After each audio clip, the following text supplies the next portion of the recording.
अब हम एडजस्टमेंट्स को पढ़ते हैं। एक बार एडजस्टमेंट को रिवाइज कर लेते हैं, जितने भी एडजस्टमेंट्स हैं अपने पास कंसोलिडेशन में। तो मैंने आपको जब कंसोलिडेशन चैप्टर स्टार्ट किया था, कुछ थ्योरी के साथ स्टार्ट किया था, और सबसे पहला एडजस्टमेंट मैंने आपको बताया था कि भाई जब हम कंसोलिडेशन करते हैं तो हम सबसे पहले क्या करते हैं कि भाई साहब इन्वेस्टमेंट्स इन सब्सिडरी जो होती है उसको हम डी रिकॉग्नाइज कर देते हैं। और जैसे ही हमने इन्वेस्टमेंट को डी रिकॉग्नाइज किया, जो कि हमने सब्सिडरी कंपनी में किया है, उससे ऑटोमेटिकली ही जो सब्सिडरी के नेट एसेट्स हैं वो रिकॉग्नाइज हो जाते हैं। तो इन्वेस्टमेंट्स इन सब्सिडरी जैसे डी रिकॉग्नाइज होगा, ऑटोमेटिकली ही net assets of subsidiary recognise हो जाते हैं। और कंसोलिडेशन में एंट्री हमने सीखी थी net assets of subsidiary to investment in subsidiary.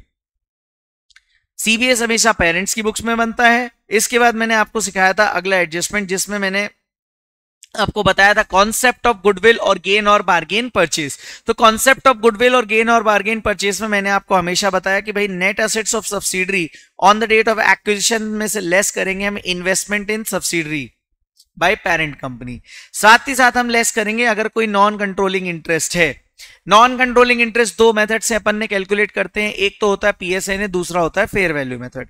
पीएसएनए method से अगर हमने PSNA method that is proportionate share in net asset method से अगर हमने कैलकुलेट किया एनसीआई, तो वहां पे पार्शियल गुडविल मेथड लगता है। और वहां पे अगर गुडविल आया और इंपेयरमेंट का भी क्लॉज अपने को क्वेश्चन में गिवन है, तो पूरा का पूरा इंपेयरमेंट कौन बियर करेगा? पेरेंट बियर करेगा। लेकिन अगर फेयर वैल्यू मेथड है, तो फेयर वैल्यू मेथड में क्या होगा? नॉन कंट्रोलिंग इंटरेस्ट जो होगा, अगर फेयर वैल्यू मेथड से हमने कैलकुलेट किया है और उस केस में अगर गुडविल आती है और गुडविल का इंपेयरमेंट होता है, तो इंपेयरमेंट कौन बियर करेगा? पेरेंट भी बियर करेगी, साथ ही साथ नॉन कंट्रोलिंग इंटरेस्ट भी बियर करेगा, है ना, साथ ही साथ नॉन कंट्रोलिंग इंटरेस्ट भी बियर। नाउ अगेन मैंने आपको यहां पे अच्छा एक ये नोट भी कराया था कि व्हेनेवर वी पे, that is parent pays more than the net assets of subsidiary, excess amount shall be treated as goodwill, और अगर less than the net assets of subsidiary पे किया जाता है तो gain on bargain purchase आता है। फिर हमने अगले एडजस्टमेंट में देखा था कि कंसेप्ट ऑफ एनसीआई, जो कि मैंने आपके साथ ऑलरेडी डिस्कस कर लिया, पीएसएनए या फिर फेयर वैल्यू मेथड से डिस्कस किया था मैंने आपके साथ, ओके, कि भाई फेयर वैल्यू से कैलकुलेट कर सकते हैं या नेट एसेट से कैलकुलेट कर सकते हैं।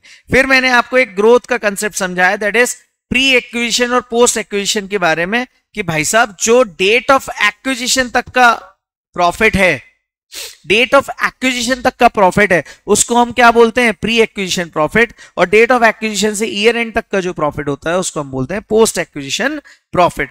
Pre acquisition profit capital profit होता है और post acquisition profit revenue profit होता है, और इनके बाइफर्केशंस भी हमने सीखे थे। आगे जब हमने आगे बढ़े तो मैंने आपको इसके बाद इंपेयरमेंट का भी मैंने आपसे प्रोविजन गुडविल वाला जो है वो क्लियर कर लिया कि भाई एनसीआई एट पीएसएनए है तो पार्शियल गुडविल होगी, एनसीआई एट फेयर वैल्यू है तो फुल गुडविल हो जाएगी, ठीक है।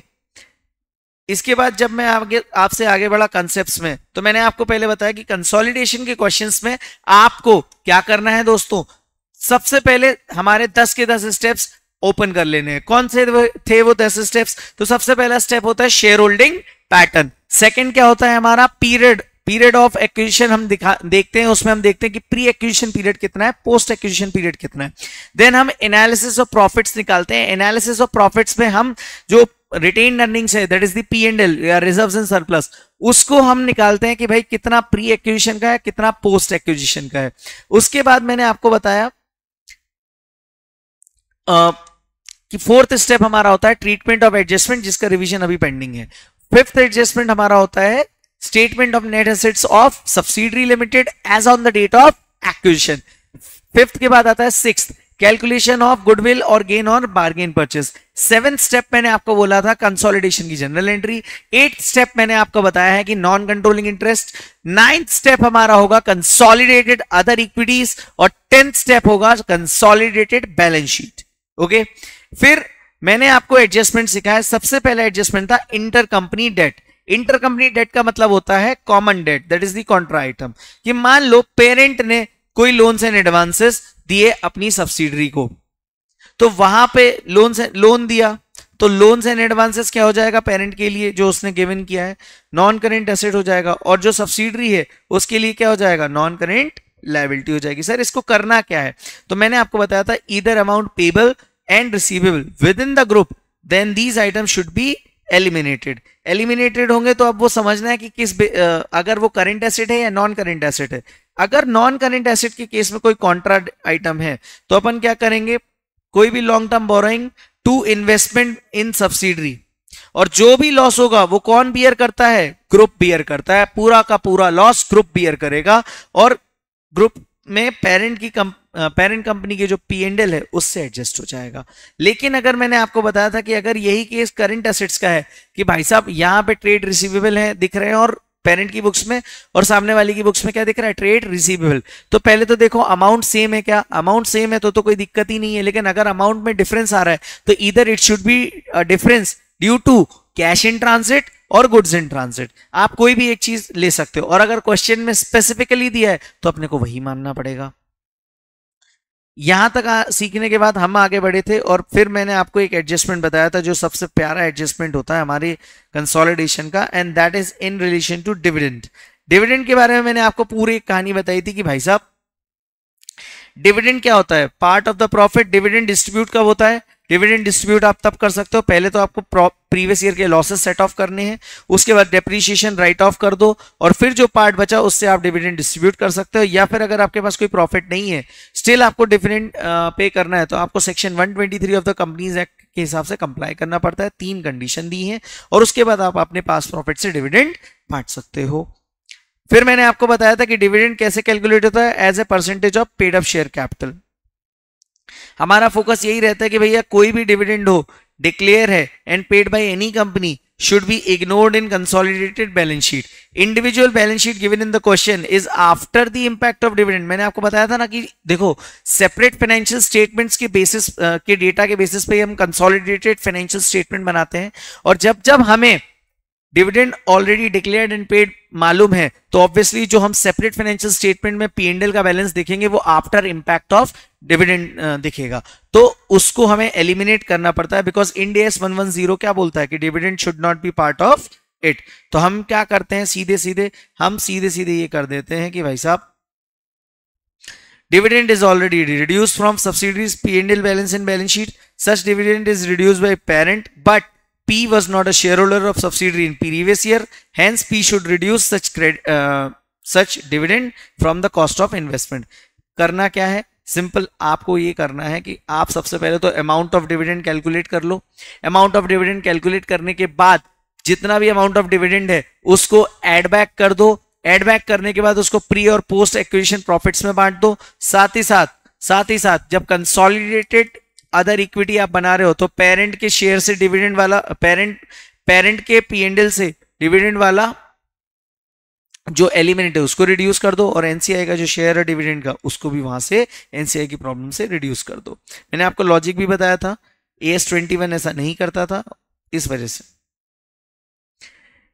इसके अलावा मैंने आपको एक एडजस्टमेंट बताया, unrealised profit on stock. Unrealised profit on stock मैंने आपको समझाया था कि भैया कोई भी कॉमन प्रॉफिट आ रहा है होल्डिंग और सब्सिडी की वजह से तो उसको अपने को कम करना है।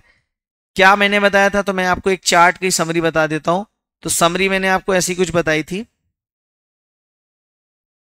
दोनों की, जस्ट अ सेकेंड ना।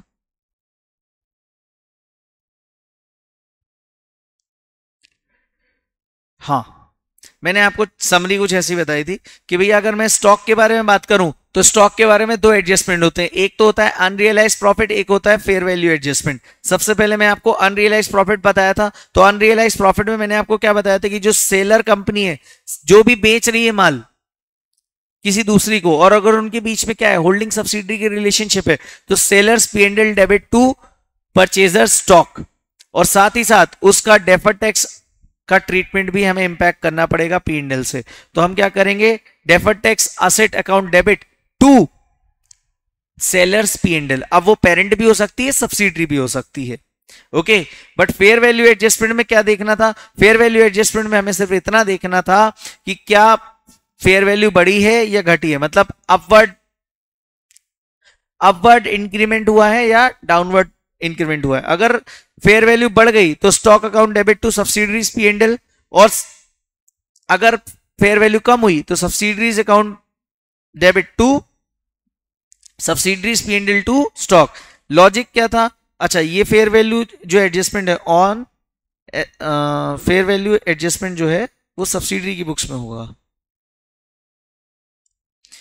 मैंने आपको यहाँ पे लॉजिक चार्ट के साथ बताया था, मैंने आपको ये बताया था, देखो कि भाई साहब एक कंपनी है HD लिमिटेड और एक है डॉक्टर लिमिटेड, इन्होंने 120 रुपए का माल इनको बेचा, तो ये डॉक्टर के लिए तो 120 रुपए कीमत हुई, बट अगर गुड्स अनसोल्ड है और लाई कर रहा है सब्सिडरी की गोडाउन में, तो फिर ये जो 20 रुपए का प्रॉफिट ये अकाउंट फॉर नहीं किया जाएगा ग्रुप द्वारा, और इससे P&L भी आपको कम करना पड़ेगा, साथ ही साथ डॉक्टर लिमिटेड को अपनी इन्वेंट्री मतलब सब्सिडरी को अपनी इन्वेंट्री भी कम करनी पड़ेगी। एंट्री क्या थी? Sellers P&L to purchasers stock account. ये था अपना पूरा। इसके बाद अगर मैं बात करूं, इसके बाद मैं अगर आपको बात करूं तो यहां पे मैंने इसी एडजस्टमेंट की समरी भी लिखा दी थी कि इंपैक्ट कहां कहां जाएगा। तो सेलर्स P&L है और सेलर अगर पेरेंट है तो कंसोलिडेटेड अदर इक्विटी से रिड्यूस होगा, और सेलर अगर सब्सिडरी है तो स्टेटमेंट ऑफ नेट एसेट्स में इंपैक्ट पड़ेगा। फेयर वैल्यू बढ़ गई तो हम जितने से बढ़ी उसको हिट कर देंगे P&L में, और फेयर वैल्यू अगर घट गई तो जितने से घटी उतने में हम P&L को इंपैक्ट कर देंगे। I hope this much is very much clear. Good morning Piyush. Done. हाँ, तो संस्कार, अखनूर, राहुल, ये क्लियर रहेगा। ओके, देन अपना लास्ट एडजस्टमेंट अपन ने जो पढ़ा, fair value of adjustment of what? PPE। तो मैंने आपको बोला तीन चीजें कैसी? सबसे पहले क्वेश्चन की इंफॉर्मेशन जो गिवन है उसको ध्यान में रखो। अब इंफॉर्मेशन जो गिवन है वो क्या हो सकती है? या तो आपको डेप्रीशिएशन रेट ही नहीं गिवन है, डेप्रीशिएशन रेट गिवन है लेकिन आपको ओपनिंग बुक वैल्यू नहीं गिवन है, तो आपको कैलकुलेट करना पड़ेगा, बिकॉज आपको फेयर वैल्यू एडजस्टमेंट के लिए fair value on the date of acquisition भी मालूम होनी चाहिए। अब कैसे मालूम चलेगी? तो मैंने आपको बताया था स्टेप नंबर 1 में डिपेंड करेगा इंफॉर्मेशन क्या गिवन है। फॉर एग्जांपल आपको book value at year end और ईयर स्टार्टिंग गिवन है, तो उसके बेसिस पे आप निकाल लोगे क्या? Depreciation rate. जैसे ही आप डेप्रीशिएशन रेट निकाल लोगे उसके बाद कंपैरिजन कर लो कि भाई साहब आपकी ओपनिंग WDB या ओपनिंग बुक वैल्यू जो थी PPE की, वहां से लेके डेट ऑफ एक्विजिशन तक कितनी वैल्यू आ रही है, और डेट ऑफ एक्विजिशन पे फेयर वैल्यू कितनी है, कंपेयर करो, अपवर्ड है या डाउनवर्ड है, तो आपको मालूम चल जाएगा रिवैल्यूएशन कितना है। साथ ही साथ अगर वहां पर रिवैल्यूएशन हुआ है तो कुछ ना कुछ एडिशनल डेप्रीशिएशन या फिर सेविंग्स इन डेप्रीशिएशन आएगा, बिकॉज आपने क्या वहां पे कैलकुलेट करके रखा था कि डेप्रीशिएशन चार्ज आपने बुक वैल्यू के हिसाब से करके रखा था, बट आपको एक्चुअल में करना किसके हिसाब से?